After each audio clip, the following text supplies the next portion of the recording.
and welcome once again to the Waters and Stanton video channel. This is really a question that perhaps you can answer and have your views on.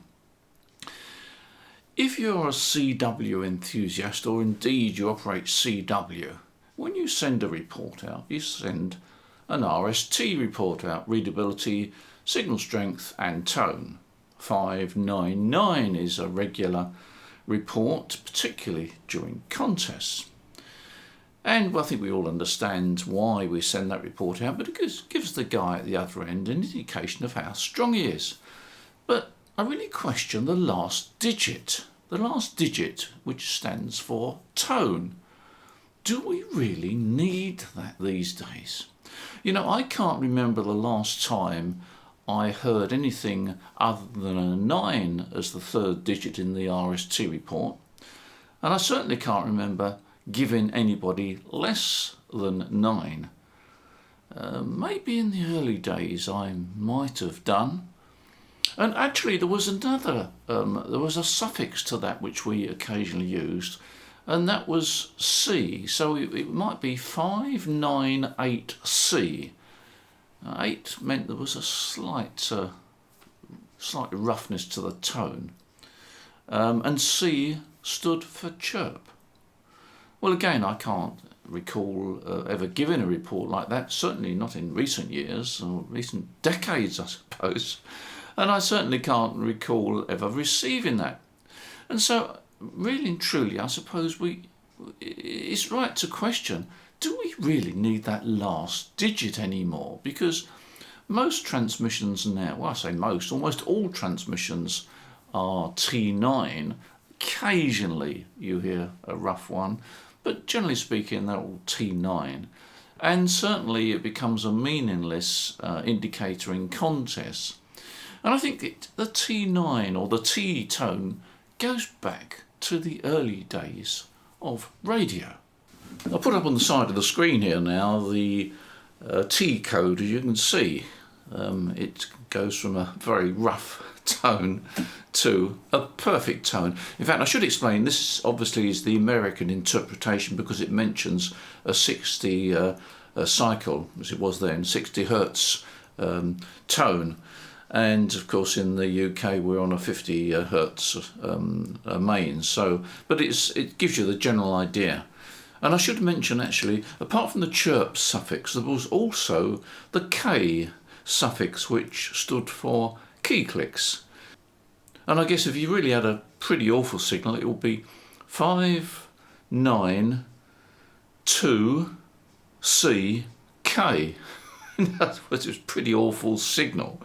As I say, this really goes back to the early days when all transmissions were CW or Morse code, and it was obviously adapted later on when phone was introduced, AM and subsequently SSB.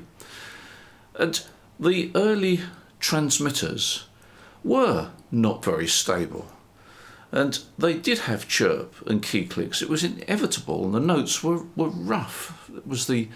It was difficult in those days to get anything near a T9 note. T9 being perfect. And I suspect if we go back to the 1920s and 30s, the report system was pretty accurate. You were very chuffed if you got a T9 report, and it was probably quite common to get T6, T7 and so forth.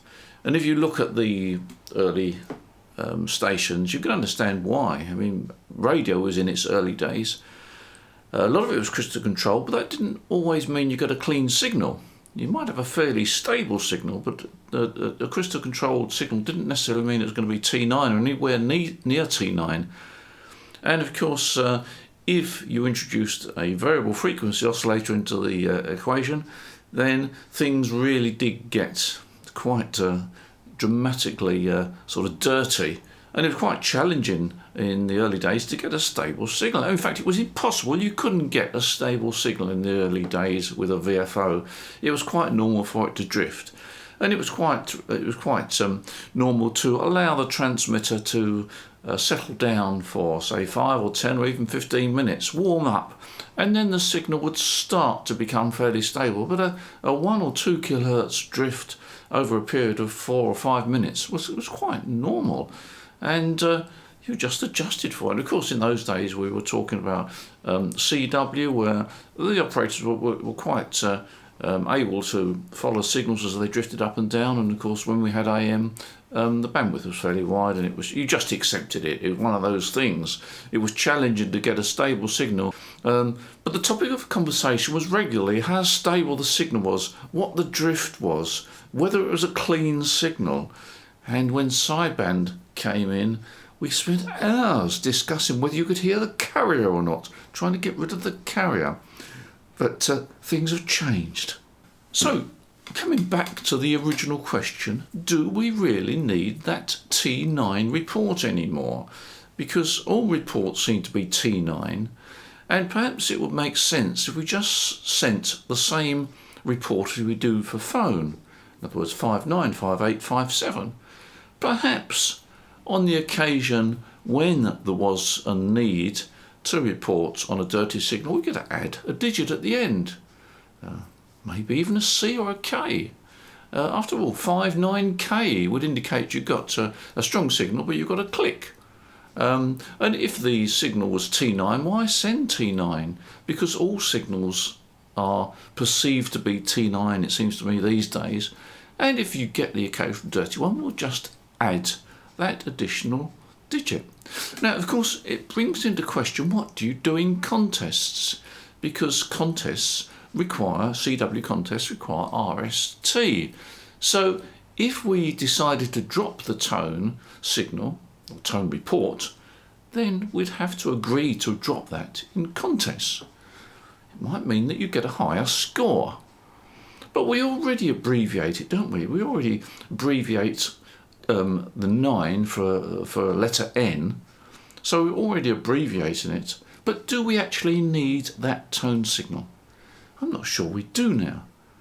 Let me know what you think. Let me know your views. We've already had a chat about a call-in channel on the 10-metre band, and it seems 28-400 seems to be a good channel to choose, because it's widely used, particularly in the States. So an SSB channel on 28-400 when the band is quiet makes sense, and it's up to you guys to either decide how you're going to introduce it and whether you're going to use it.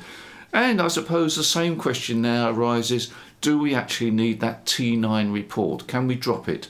Is it really any use? Is it purely a habit?